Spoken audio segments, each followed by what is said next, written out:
Alright, how's it going guys? AlphaYGO back at it again and welcome to Dogmatika. Now, many players may not realize this, but for some reason, the Dear Servant was at 2 for a while now, and just got put back to 3 this recent ban list.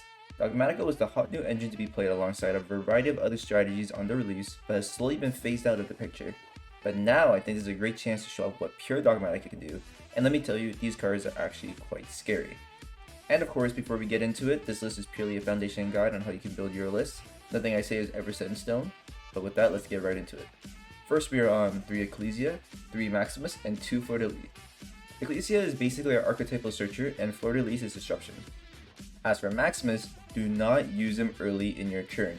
Your opponent will send Kikalos and start playing on your turn like they live in your house without paying rent. Moving on though, we got 1 White Knight and 1 White Relic.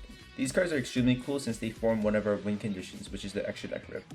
For our primary normal summon, we have 3 Diviner, which is obvious since we have rituals, and she enables link 1s for our Dogmatikas to activate.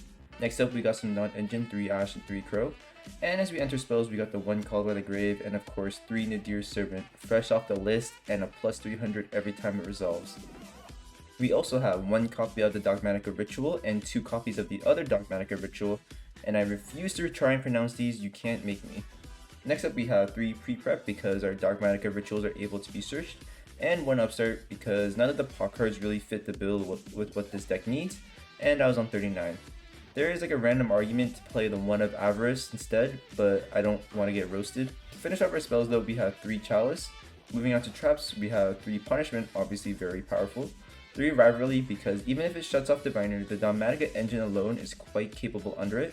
And finally 1 Schism for a winded package because I want to win. And onto the extra deck, we are on a bunch of targets that give huge value to Dogmatika. 3 Herald for any ritual search, 3 Entis for pops, 2 Titaniclad for archetype searches, 3 Garura to turn the Dear Servant into engage and let us draw a bonus card, 1 Apkalone, and 1 Winda. And to wrap up the extra deck, we're on 1 Elmirage and 1 Secure Gardener. These help turn Diviner into a full enabler for the entire deck. That just about wraps up the list, and of course nothing is set in stone, but if you're ever curious about something and want to spark some discussion, leave it in the comments below and I'll always get back to you. Bye bye.